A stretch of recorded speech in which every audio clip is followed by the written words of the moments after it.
All right, welcome back. Thank y'all for being here. Exciting time of the year. First practice. It's a lot different than it used to be. Most of you all are old enough in here to remember when you couldn't meet during the summer and didn't have any OTAs, and your first practice was truly your first practice. It's not the case anymore. Thankful for that. We basically had 16 OTAs. We met quickly in the summer before those OTAs, so kind of had a running start into practice. Today and tomorrow is really about teaching this group how to meet, how to walk through, how to practice.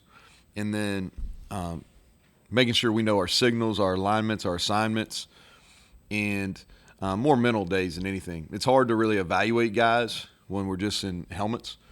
Practice 3 is when we put shells on and really can start the evaluation process then. We got a lot going on at practice right now. You guys are going to be out there tomorrow. I think you'll see it. John was out there today. He can probably tell you it's organized chaos. There's a lot of people, a lot of moving parts. We're two-spotting all our group and team periods. And so what I mean by that, we have every team drill or every group, meaning 7-on-7, 1-on-1, those type of drills, is everybody's getting reps. So if we have a first down period going on one field, there's the exact same drill going on the defensive field. And so everyone's getting reps for the first 2 weeks or so. And it's really good for your young people, where they can feel part of it and everybody gets evaluated. And I think that's important. Mike Joseph and our strength conditioning staff, I think they've done a really good job getting our guys ready. It was nice and cool today. That helped, but we didn't have any conditioning any issues at all. Thought the guys moved around well. And the summer with those guys is really about preparing for fall camp, and I felt good finishing day 1. And then the first 2.5 weeks of camp is really about preparing for the season and preparing for all of our opponents, anything different that we're going to see. And then those last 2 weeks is really prepping for Penn State. And so that's kind of how we have it set up. As far as we have everybody here, and I know y'all are going to ask. Everybody's here. All the new transfers are out there today. Feel free to ask about them here in a second. Injured guys, I'll give you a little bit of update. Braden Dudley had a little off-season surgery. He's limited. We're hopeful he'll be back by early in the year, if not the first game. Josiah is well into his rehab. He's handled it well. Talking about Josiah Trotter. Asani Redwood is ahead of schedule. Pleased with where he's at. He's doing some non-contact stuff. I think he and our training staff really be commended on that as well. Cortez Braham, he may or may not be out there tomorrow when you guys are there. Nothing serious. He's sick, so he was very limited today. Probably will be limited again tomorrow. Nothing serious.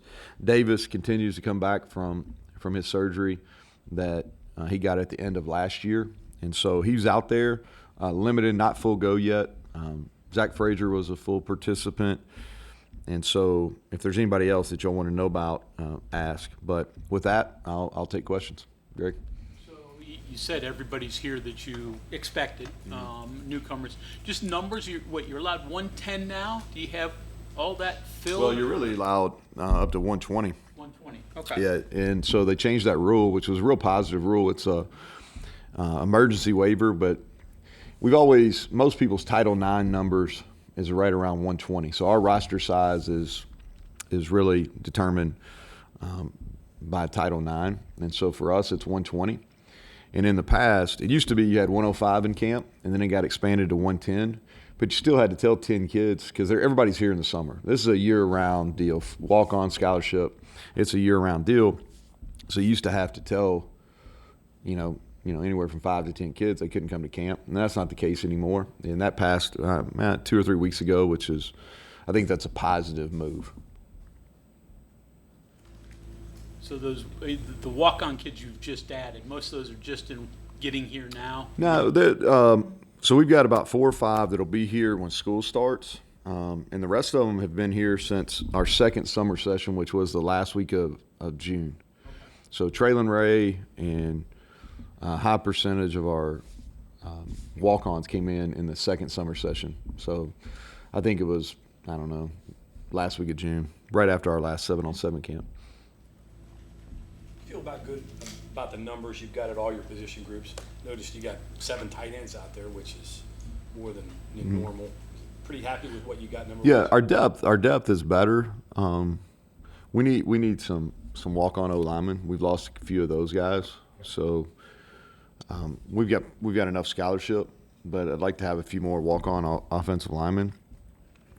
And then at linebacker, because of Trotters' injury, I'd like to be a little deeper there.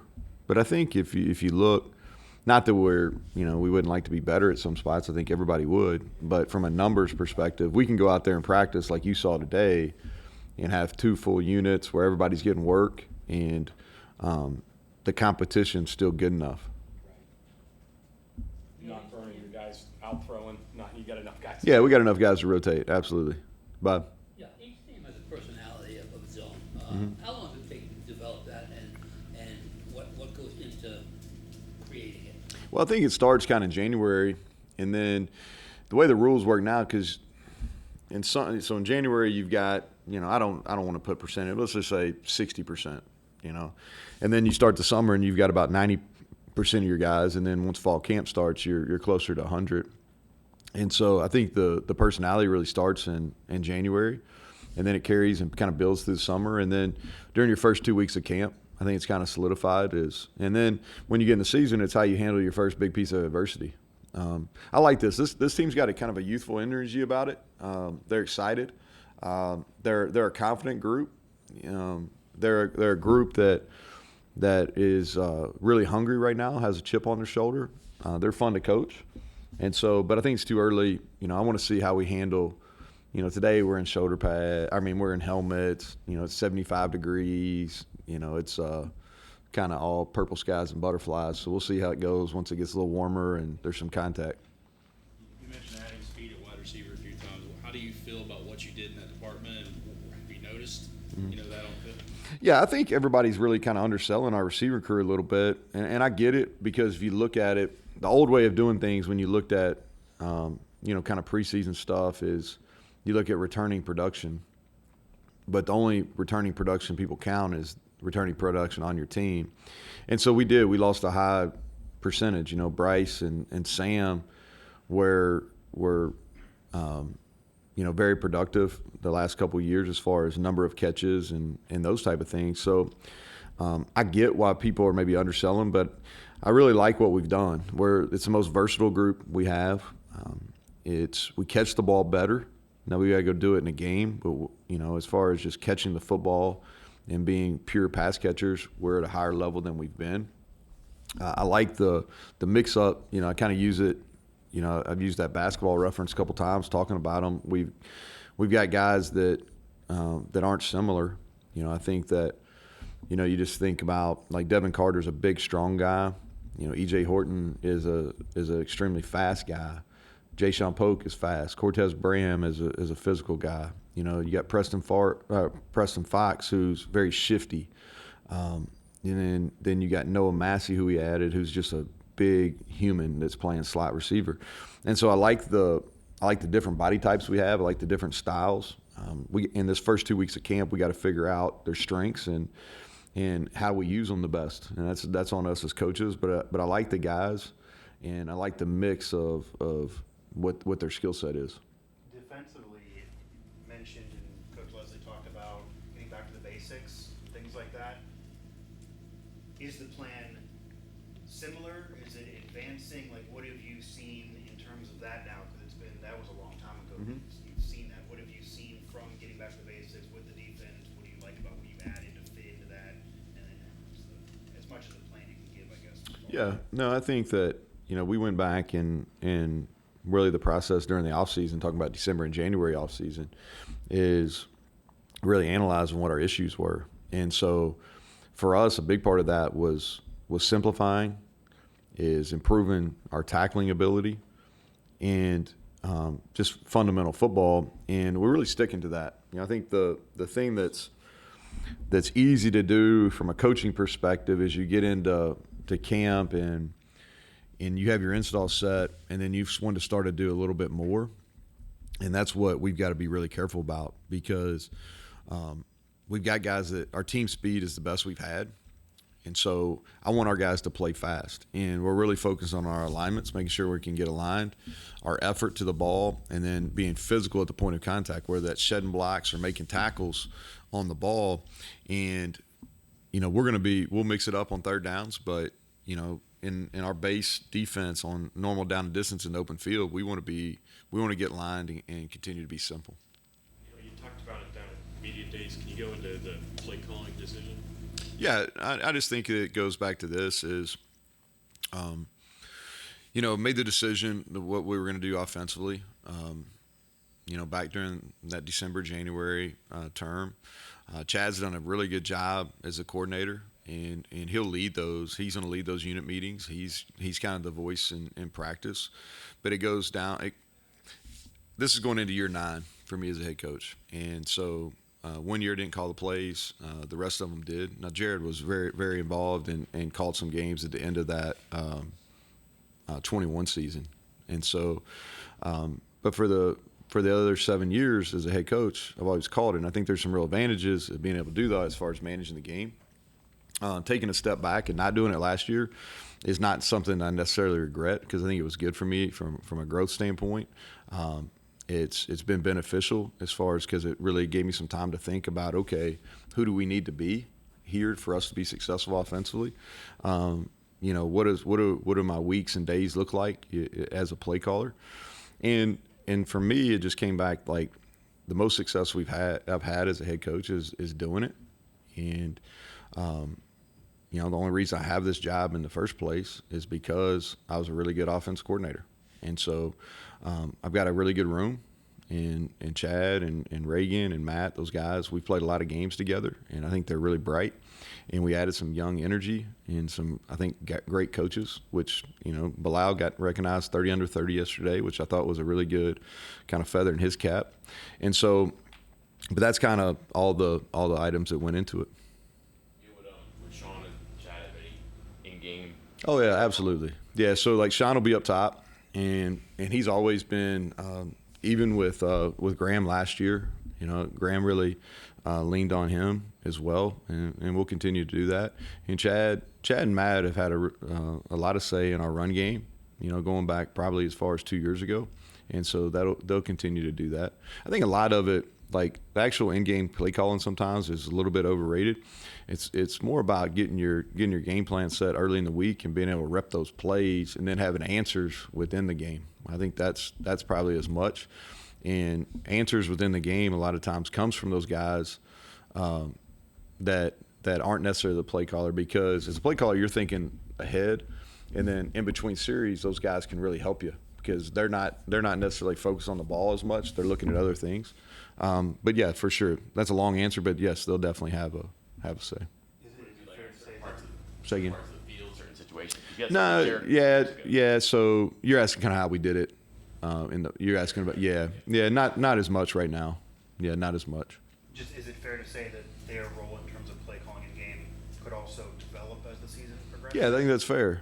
Yeah, I think that's fair. Like, here's the thing that y'all need to understand, that y'all understand. I think you probably already do this, but like my trust level in those guys, we've been through a lot of battles, is extremely high, and I listen to them. They're not just giving suggestions that are just, hey, try this. They have really good reasoning behind that, and when they tell me things, whether it's practice games, planning purposes, like I listen. What's it been like watching Scott as you've been with him for a long time, watching him be a first-time coordinator? Chad? Yeah. So here's, and I think I've said this maybe in this setting before, is sometimes you add responsibilities to people and they get really bogged down. And then sometimes you add responsibilities to people and they really flourish. And I think that's what's happened with Chad, is he's really flourished. He's gifted in front of the room. He does a really good job. Like, he's a guy that's consistently has energy, which I think is important, maybe more so dealing with today's player than ever. He's got really good energy. He's a great teacher. He uses language that is, what I mean by this from a teaching standpoint, I think the language you use and the clarity that you use is extremely important. And he's able to really articulate his points using very few words, and he has the ability for his players to be able to give that back, give that information back to him. The other thing too is I think pushing him outside his boundaries, like in the spring, like he called almost every scrimmage, he called all the plays. I think that gave him really unique perspective. He did it a couple years ago in the Golden Blue game, but other than that, that's the only time he's done it. It's this last spring. So I think that added a really perspective to him, and I think that helped him, and in turn, that's going to help me in the fall. But no, I'm really pleased with what he's doing right now. Where do you see Garrett and Nico's growth from the first spring practice through the summer to where you are now in terms of their understanding of what you want to do, the things that they're suggesting, maybe the back and forth? Are you seeing growth there from those two guys? Yeah, I thought today it's one day, so ask me next week and I'll be able to give you a better answer. The thing that I like today about both those guys, very even keeled, and Garrett as a younger player, and maybe even in the spring to probably a little lesser extent, he's got great energy. His juice level is extremely high. And what happened previously when he was a younger player is he'd have really highs and then really lows. And if you're a guy that kind of has a bounce to you and you're up every day, your lows are really magnified because, somebody else's, if he's at a normal level, everybody's looking at him like, what's wrong? And today I thought his energy level was good. Even he made a couple bad decisions, but it didn't affect him, and he was able to bounce back.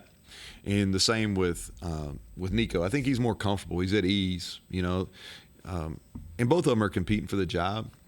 And sometimes what happens when you get in these competitions, in these singular jobs, where it's quarterback, kicker, is guys get really tense, and they feel like the decision is based on every single play. And I thought Nico was a little bit like that in the spring, and Garrett a little bit. But I thought both of them were much more at ease today and didn't try to force things, handled the negative plays better. And so I thought that's growth, and we'll see how they continue to handle it as we move forward. Maybe not every play has to be spectacular. Yeah, that's like we hit a lot more checkdowns today, which is a growth for the quarterback. Let me go back to the personality thing. Is it common for teams to have two personalities, offense, defense, and is it kind of good to maybe have them different for when they practice against each other? Yeah, I think a lot of it has to do with who's your alphas on each side of the ball. If like speaking on defense right now, kind of our alpha over there is Lee Koba, and he's an aggressive by nature. He likes to talk. A bad play doesn't necessarily affect him, and so if we can have his aggressive mentality defensively, then I think that's going to be a positive. But it has to happen. You can't necessarily force that, but he's definitely the leader there, especially he and Sean in the front. And so I'd like for us to move toward kind of his mentality defensively. I assume the youthful exuberance comes from Bart Garrett. Yeah, Garrett, yeah, without a doubt. And Garrett's, y'all have been around him. He and Nico both have a confidence about him. And, they've both been really successful athletes. Garrett was a high-level baseball player. Nico had an incredible comeback, on ESPN in high school. They've had a ton of success, and they've got natural leadership skills, and they're likable, which and they both have. When I say, I think you have, from an energy level, when I say that, when people with, good energy come into a room, you kind of feel it. And both those guys have that.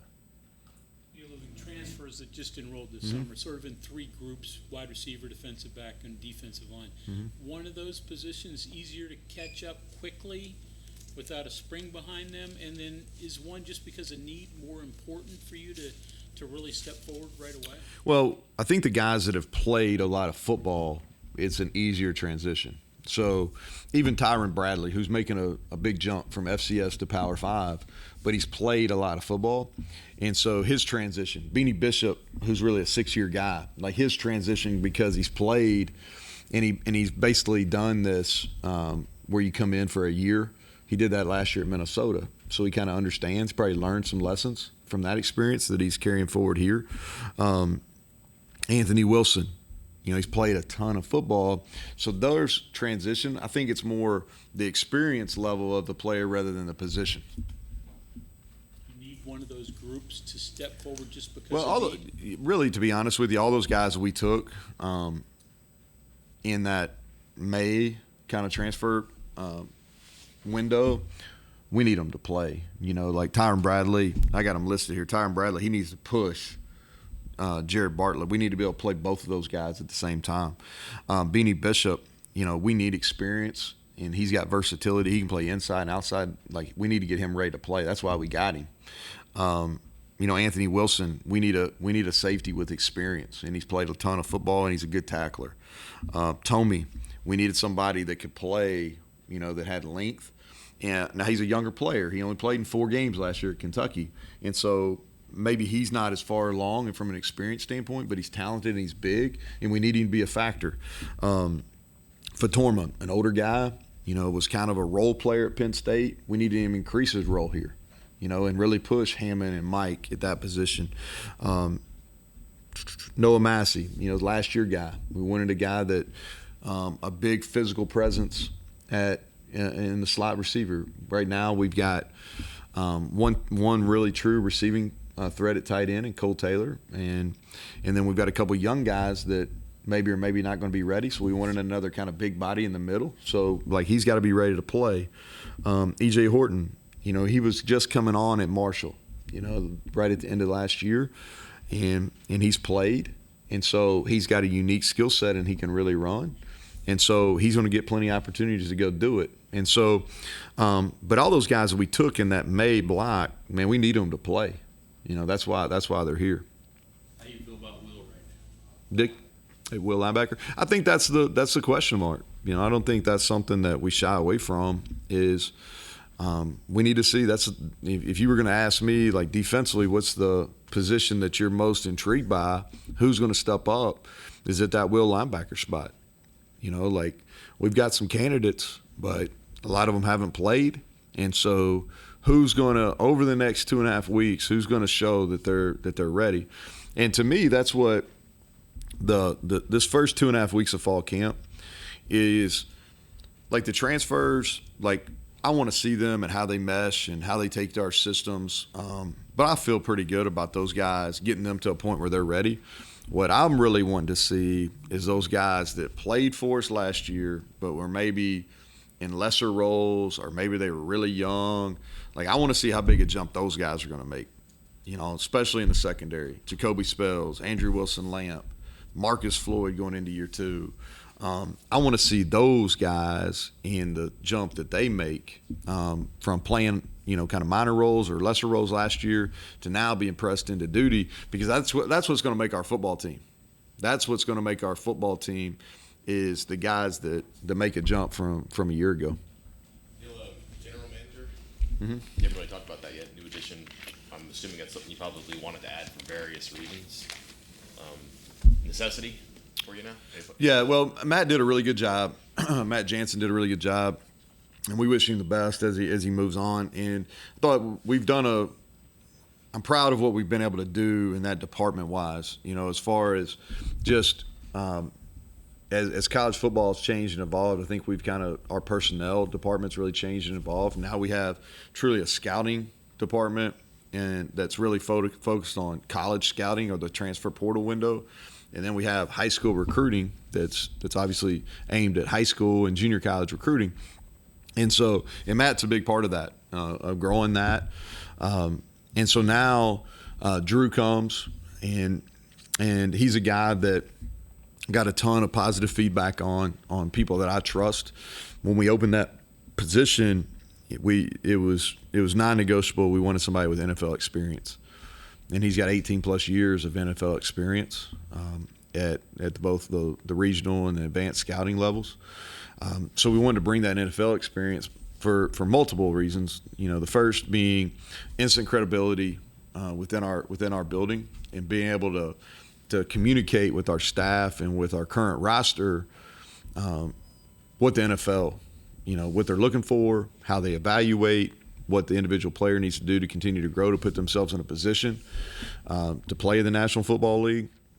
And then having the scouting background, because that's essentially what you're doing in the portal is you're taking the NFL model from a scouting perspective and you're applying it to a little bit younger guy at the college level. And so the other reason I wanted somebody with experience because I want us to continue to develop the people within that department, and so excited about him. He started last week. Today was his first practice, and he's going to be a big benefit to not only me, but I think our players here and helping us continue to grow what we're doing in the portal. Speaking of the portal, still 2 spots left. We do. And like I told you, I don't know, somebody asked me about it at media days, and we were open to taking one more. And we pursued one guy that was in the portal and just got beat. And so, but I wanted to keep one, and now we have 2 open for guys that are walk-ons that earn that opportunity. And I think that's really important. It's good for your locker room. It's good for your walk-on program, which has been really good for us, especially here in state. And so that's what we'll look at. You mentioned the chip on the shoulder. How much of that do you contribute to the Receiving Bowl league? Well, I think that's a minor part of it. I think just the fact that really a sour taste, in really the whole program from a year ago, where just where we underachieved. We had some opportunities to get bowl eligible, and we didn't do that. And so I think that burn, and then maybe the lack of respect that we're getting in the preseason that contributes to it. But I think the biggest piece of that is last year. Connecting the dots from kind of feeling a chip on your shoulder to a lot of conversation about the personality of the team, even the players that were added and kind of now feeling the vibe of this team. Obviously, you're going to want to have good players, and that's the number one reason to add them. But what are your thoughts on being discounted and then it seems like having a lot of players, whether they were here or not, or even coming over, that also maybe have chips on their shoulder. It's like a collective group of players with chips on the shoulder, that it's the perfect storm almost if you're going to surprise people. Well, that's the hope. I think if you go back and there's people in this room that have, John in particular, and a couple other guys that can speak on the history of the program probably at a better than I can, but I've done a lot of research since I've been here, and I think that's kind of the personality of our program. Is it's always been kind of somebody that's overlooked, a blue collar program. That's something that Mike and his staff we've really kind of hammered on all summer, is the fact that okay, hey, you prove them right or you prove them wrong, and it's really up to us. And the fact that you've got to have this burning desire, and this hunger to really do better. And so if you go back and look at some of the best teams here, they haven't necessarily been picked, to achieve at a high level. And so there's some solace in that. There's also some, like you can go back to in the last 3 preseason polls and looked where people were picked and where they finished. And it's, I said this at media days. I wasn't trying to be a smart ass. It's accurate. Like they haven't been very good at it. You know what I mean? And so there's some solace in that too. Any position changes of note? No C.J. Donaldson in the back pocket that you're moving around this year? Nah, let me think about that. We moved Davis to wide out. I think I told y'all that back in the spring. I don't think so. Nobody else. Last thing on the play calling. Yep. You mentioned, some advantages to managing the game. Can you elaborate on that a little bit? Yeah, so I did a podcast the other day, and I got asked the same question. And so the communication is there's less communication needed when the head coach is the play caller, which is so let's say from a data analytics, this Randy Wilkins now used to be David Faulkner, but Randy Wilkins now is kind of my point guy on our data analytics. And so we really make a lot of these decisions on Thursday before the game of when we're going to go for it, 4th down, when you're going to go for it, for the touchdown or field goal. A lot of those decisions are made. Now, there's always kind of the ebb and flow of the game, but if the head coach, not the play caller, basically what you do is, on first or second down at the latest, you let the guy know when he's got 4 downs. And as the head coach, you don't necessarily have to communicate that. And so you can kind of think ahead, and you don't have to sit there and go, hey, remember, first down, second down, because you got 3 more. And there's some advantages on that. You can also control the tempo of the game, which I think is important. I think a good example of that is when we played at Oklahoma. What have that been? We got beat on the walk-off field goal, but we really controlled that game. They were really potent on offense coming into that game. We huddled more and really controlled the time of possession, and they were able to kind of manage the game. And if not for an error there, we'd had a chance at a field goal to win the game. And that's not something that I sit there and talk to our team about. We just had a plan. Hey, we want to shorten the game going into it, and you're able to do that. And so that's just an example how, as a head coach, you can really affect the tempo of the game. And I think the offensive play caller has more of an impact on the tempo of the game than anybody else. And that's not discounting defense at all. It's just at how fast or rapid you're calling games, and then if you're going to be aggressive on 4th down or not. How do you feel about where you stand on special teams, especially with some turnover in the kicking game? Yeah, that's going to be a focus of us. Our field position differential's got to be better. I really felt like that punt team-wise last year, we were really good on punt, and our snappers are really good. We got our team speed was okay last year. It's even better this year. I think our punters got a chance to be elite, and then we affected some punts. Got better in the return game once we went with Preston. I thought he did a nice job later in the year, but we were able to affect some punts. And so where we really struggled last year was on our kickoff defense, and some of that was we were a little erratic at kicker, and some of that was I think we missed 16 tackles on kickoff last year, which is, that's absurd. That's way too high. And our kickoff return last year, we really made a bunch of poor decisions at the returner.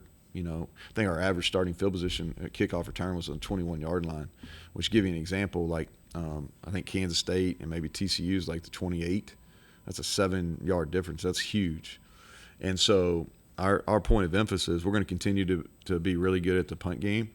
And then our kickoff defense and our kickoff return has got to be much, much better. And so I think you see that we went out and invested in 2 returners. Beanie Bishop's returned a lot of kicks. Jayshawn Polk's been a high-level kickoff returner. And so we're going to put those guys back there, and we're going to coach them up and make better decisions. We're going to be different schematically. And then our kickoff team, we've had an emphasis on tackling going back to January, and that better show up on kickoff as well. Do you have any thoughts about Colorado coming into the conference? Not really. I mean, here's the thing. Like, I'm old enough to know, like, when they were in the conference, I played them in the Big 12 before. So that's why I guess I got some gray in here, Tony. Now, here's my deal on expansion is I've got a ton of confidence in Commissioner Yormark. And so however all this shakes out is because of my belief in him is West Virginia is going to be positioned well, and the Big 12 is going to be positioned well. I don't really have much thought on Texas and Oklahoma. I really don't care. And I don't mean that negative. I just really don't care. Same with Colorado coming in. I think it's a great addition. I think I think it's genius to try to get in 4 time zones, because it's all about TV. And if you can play in all 4 time slots on Saturday and be in a time slot on Thursday and Friday, it's pretty good business to me. And so that's how I would answer that. More about Wonder than Willie? Huh? More about Wonder? Oh, yeah. I'm intrigued. It's a good story. It gives everybody something to talk about. Keeps college football in the press. So, yep. Thank y'all.